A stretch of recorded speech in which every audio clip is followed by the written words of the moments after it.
I am going to discuss the vector product of two vector and scalar product of two vector. That means product of two vectors. दो vector का product क्या होगा उसके बारे में आज हम देखते हैं. Before going to start the product of two vectors, कुछ चीजें मैं क्लियर करना चाहता हूं. यहाँ पे कुछ चीजें हैं कि we have three quadrant system, that is x quadrant, y quadrant and z quadrant. The unit vector across x quadrant is I cap. The unit vector across y quadrant is z cap. And the unit vector across z quadrant is k cap. That means x axis के cross जो unit vector है उसको i cap कहते हैं, y axis के cross जो unit vector है उसको j कैप कहते हैं, एंड z एक्सिस के क्रॉस जो यूनिट वेक्टर है उसको हम k कैप कहते हैं. ठीक है. अब क्या होता है, पहला जो होता है वो डॉट होता है. Dot product. डॉट प्रोडक्ट में क्या होता है कि सपोज ए डॉट बी है, vector A dot vector B है, तो उसका वैल्यू जो होता है वो होता है mod of A mod of B cos theta. Alright. A dot B is nothing but mod of A mod of B cos theta. This is the dot product of two vectors.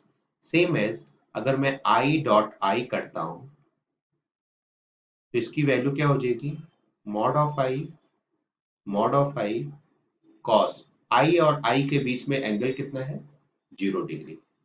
तो what is the magnitude of I, a unit vector है तो इसका magnitude 1 ही होगा. 1.1 dot cos 0 1 होता है, that means 1 हो जाएगा. I dot i is nothing but 1. Same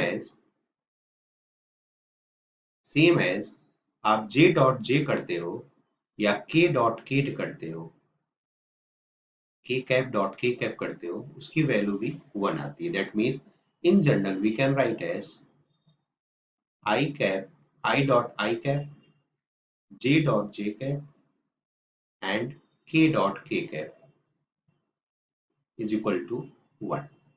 ये हमारा स्टेटमेंट हुआ. बट अगर मैं ऐसा करता हूं, आई क्रॉस या क्रॉस प्रोडक्ट, पहले क्रॉस प्रोडक्ट देख लेते हैं. Suppose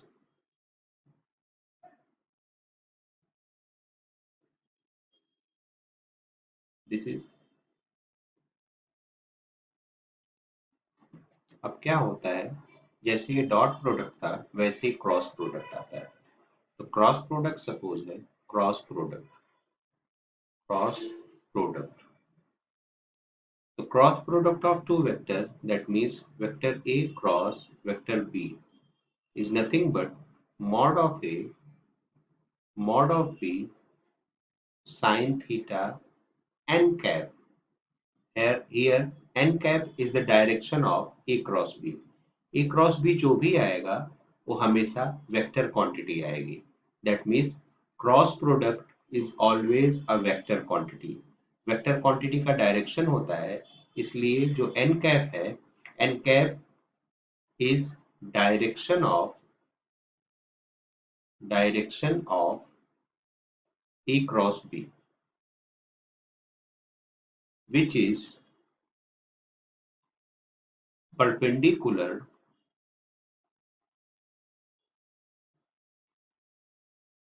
to A and B, जो कि A और B दोनों के परपेंडिकुलर होगा, A एंड B के परपेंडिकुलर होगा.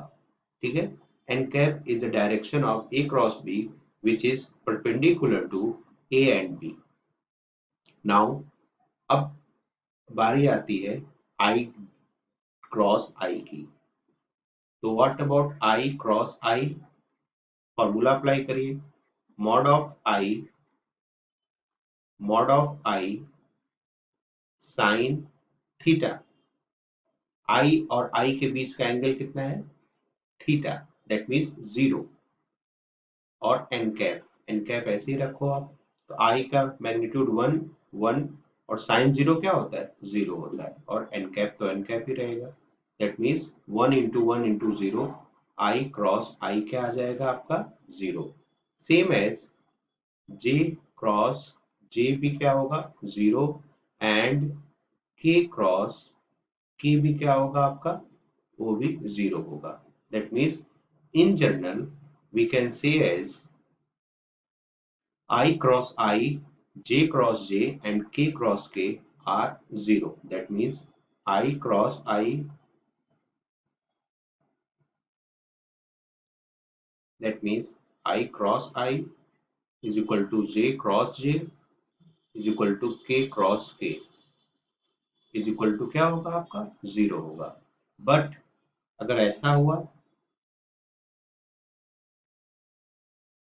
I क्रॉस J, अब बताइए यहाँ पे डायग्राम देख के कि I एंड J के बीच एंगल कितना है, I और J के बीच का एंगल जो है वो 90 डिग्री है। कितना एंगल है, 90 डिग्री है। I एंड J के बीच का एंगल 90 डिग्री है। Then we can write as mod of I mod of J sin theta, that means 90 degree, n cap. Now mod of I 1 होता है, mod of J भी 1 होता है, sin 90 ये भी 1 होता है।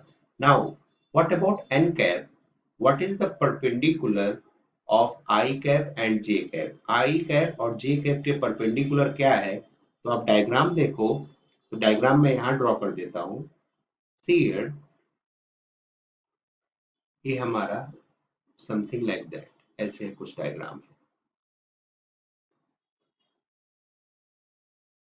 This is x, y and z. This is I cap, J cap and K cap. See here, I और J का जो परपेंडिकुलर है वो के कैप है। दैट मीन्स एन कैप की जगह क्या आ जाएगा, k cap. That means we can write as k cap. I cross j cap क्या हो जाएगा बेटा, के कैप हो जाएगा। Same as